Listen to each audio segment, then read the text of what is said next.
Russiýanyň Gazprom kärhanasy öňümüzdäki ýyldan başlap ýangadandan Türkmenistandan gazy import edip biljekdigine aýdýar. Ýatlatsak energiýa kärhanasy mundan 3 ýyl ozal baha dawalary sebäpli türkmen gazyndan ýüze urupdy. Gazpromyň başlygy Aleksey Miller 9 oktýabrda Aşgabatda eden saparynyň dowamında türkmen gazynyň importyny täzeden ýoly goýmak ugrunda gepleşiklerin geçirilýändigini ma'lum etdi. Biz ýakyn geljekde, ýagny 2019 ýylyň 1-nji ýanwaryndan başlap Gazpromyň türkmen gazyny satyn alyp başlamagy ugrunda gepleşikleri geçirýäris.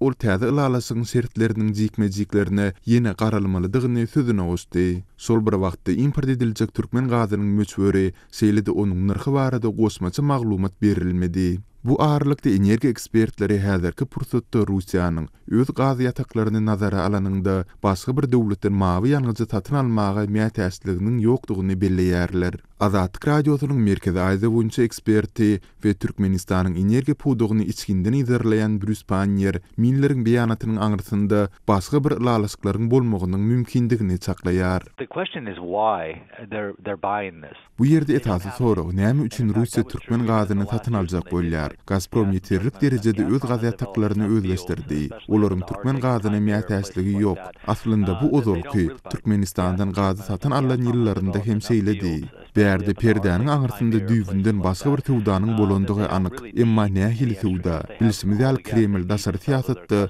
öz wähitlerini ilerletmek üçin Gazpromy diýsen isçen ulanýar. Kind of a trade-off, but a trade-off for what?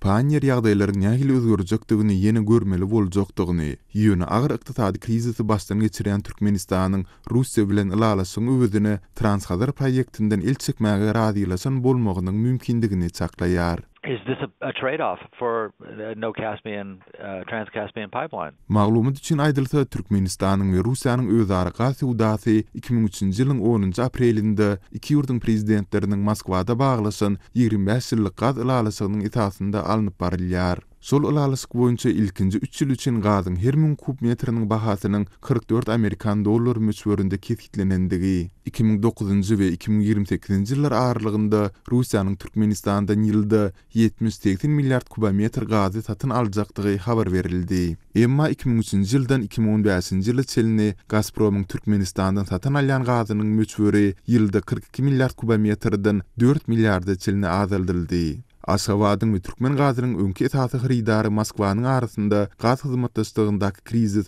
2009-njy ýylda başlandy. Türkmenistan 9 aprelde Orta Aziýa merkez, ýagny Saç 4 gaz geçirjisinde dören partlamada Russiýany aýplap, Gazpromyň gaz geçirjisinden alýan gazynyň möçberini öňünden duýdurman bir taraplaryň azaltmagynyň partlama getirendigini aýtdy. İki ýurduň özara gaz udasy 2010-njy ýylyň 9-njy ýanwarynda gaýtadan dikeldildi. Türkmenistanyň we Russiýanyň gaz udasynyň ýalasylan möçberiniň ýylda 30 milliard kubometrden ibaratdygy habar berildi. Emma 2009-njy 2014-njy ýyllarda Gazprom Türkmenistandan ýylda 11 milliard kubometr derejesinde gaz satyn aldy. Gazprom 2015-njy ýylda Türkmenistandan satyn alýan gazyny 4 milliarda çelini azaltjakdygyny 2014-njy ýylyň aýagynda ma'lum etdi. Bu dawa 2015-njy ýylyň başynda Türkmenistan Gazpromy satyn alan gazynyň bahasyny tölemezlikde aýplandy ýetjek ýerine baryp ýetdi. Moskwa bu aýplama bilen jogap berdi we 2015-njy ýylyň iýunynda Gazprom Export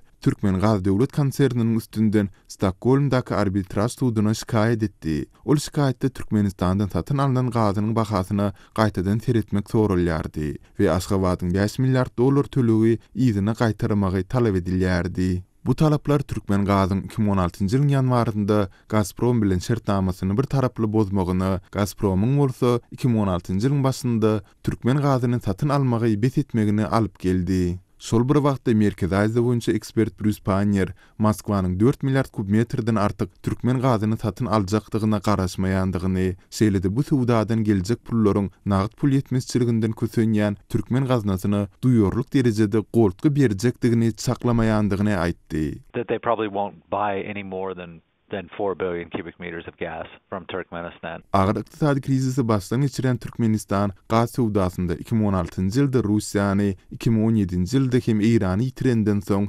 eksporty diňe Hytaýa garaşly bolup galypdy.